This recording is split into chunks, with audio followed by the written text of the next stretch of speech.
Parvez Naomi साहब से सीधे रूबरू होते हैं। परवेज नियामी साहब, दहेज प्रथा एक ऐसी बीमारी बन गई जिसमें भारतीय समाज को पूरी तरीके से कुपोषित कर रख दिया है। इस विषय में आप क्या कहेंगे?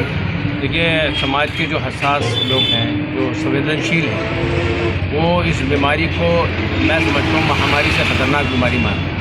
क्योंकि इस बहुत सी चीज़ें तो हम सरकार को दोषी कर देते हैं, लेकिन ये तो हम सामाजिक बुराई है और इसको हर समाज को समझना पड़ेगा। जैसे जैसे शादी महंगी होगी, आज देखिए शिक्षा अपने आप में पाना कितना मुश्किल हो गया है। अगर अब वो पैसा जो ईश्वर ने, उस अल्लाह ने आपको तालीम के लिए दिया था, अगर आप वो शादियों पे लगा देंगे तो आज पढ़ा लिखा समाज जो तरक्की कर सकता है देश की, समाज की, अपने परिवार की, वो कैसे पढ़ पाएगा?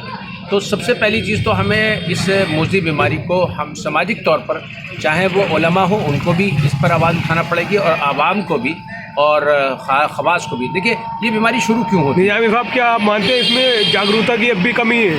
जागरूकता की कमी है। लोग अक्सर, मैं जब उनके सामने सादा निकाह की बात करता हूँ, सादा शादी की बात करता हूँ, तो लोग ये कहते हैं कि समाज क्या कहेगा। तो मैं उनको प्यारे नबी की वो हदीस उनके सामने कोट करता हूँ, जिसमें अल्लाह के नबी ने फरमाया, ये जो शख्स अल्लाह को नाराज़ करके बंदों को राज़ी करने में लग जाता है, तो अल्लाह तो नाराज़ हो ही जाता है, उन बंदों को भी जल्दी नाराज़ कर देता है जिसको अल्लाह को नाराज़ करके राज़ी किया था। और जो शख्स अल्लाह को राज़ी करने के लिए बंदों को नाराज़ कर देता है, तो अल्लाह तो राज़ी हो जाता है, उन बंदों को भी जल्दी राज़ी कर देता है जिनको अल्लाह को राज़ी करने के लिए नाराज़ किया था। तो हमें सबसे पहले ये सोचना होगा कि समाज बड़ा है या हमारा रब बड़ा है, जो हमसे राज़ी होगा तो हमारे काम बना है।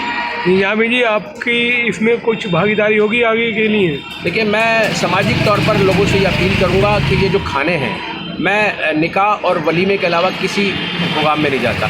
सबसे पहले हमें इस सामाजिक लड़ाई को अब व्यक्तिगत तौर पर भी लड़ना पड़ेगा, निजी तौर पर लड़ना पड़ेगा कि हमें ऐसी जगह पर जहाँ पर ये शादियाँ हो रही हैं, कम से कम बाइकाट हो। और मेरा जो बहुत करीबी होता है, जिससे मैं थोड़ा बेबाक होता हूँ, अगर महंगे कार्ड लेकर आता तो मैं वहाँ पर भी बेबाकी के साथ कह देता हूँ, सबसे तो नहीं कह पाता, लेकिन बेबाकी के साथ कह देता हूँ कि मैं आपकी शादी में नहीं आऊँगा। क्योंकि तकरीबन 150 रुपये का भी एक मेरे दोस्त ने कार्ड दिया, जिसमें मैं समझता हूँ एक शख्स 2 वक्त का खाना आराम से खा सकता है।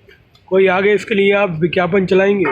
मैं इंशाल्लाह इसके लिए मैं सोच रहा हूँ कि मस्जिद और मैरिज हॉल में एक मुहिम चलाऊँ, जिसमें मैं लोगों को ये स्लोगन दूँ। अभी मेरा जल्दी स्लोगन आने वाला है कि दहेज नहीं, जज़ात में अपनी बेटियों को हिस्सा दें और रिवाज ना अपना कर सुन्नत अपनाएं। ये थे परवेज नियामी साहब, जिन्होंने अति उत्तम विचार रखे। धन्यवाद।